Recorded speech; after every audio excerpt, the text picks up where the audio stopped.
एक छोटा सा प्रयास लोकगीत के माध्यम से। और बहुत दिन हो गया हमारे चैनल पर गाना नहीं पड़ा, तो शॉर्ट वीडियो 2-3 बनाया। उसके बाद में सोचा कि एक गाना हो जाए। मैं भोजपुरी लोकगीत विधा गायक अमरनाथ यादव एक छोटा सा गीत आपके बीच में गा रहा हूँ। उम्मीद हो या पसंद आए तो चैनल को सब्सक्राइब, लाइक, शेयर करना। किसी लड़की ने किसी लड़का से कहता है कि हमरा खातिर तोहरा के दुनिया में भेजवले बाड़े, हमरा खातिर तोहरा के दुनिया में भेजवले बाड़े।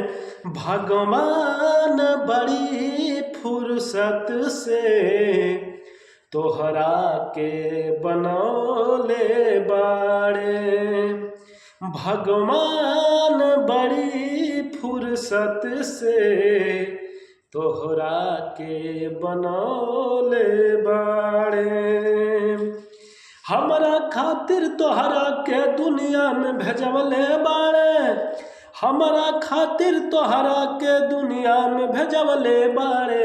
भगवान बड़ी फुर्सत से तोहरा के बनौले बाड़े।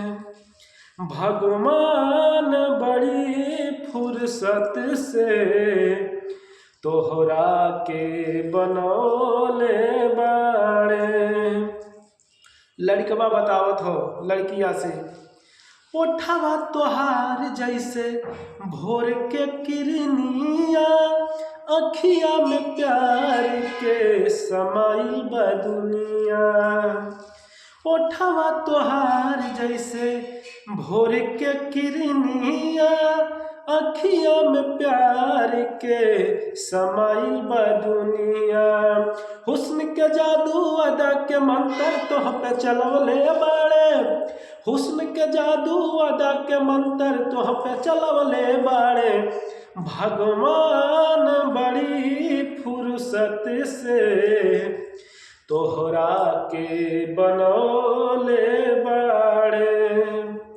भगवान बड़ी फुर्सत से तोहरा के बनौले बाड़े। अच्छा भैया, ये लोकगीत कैसन लगल रहो सब जरूर बताइए।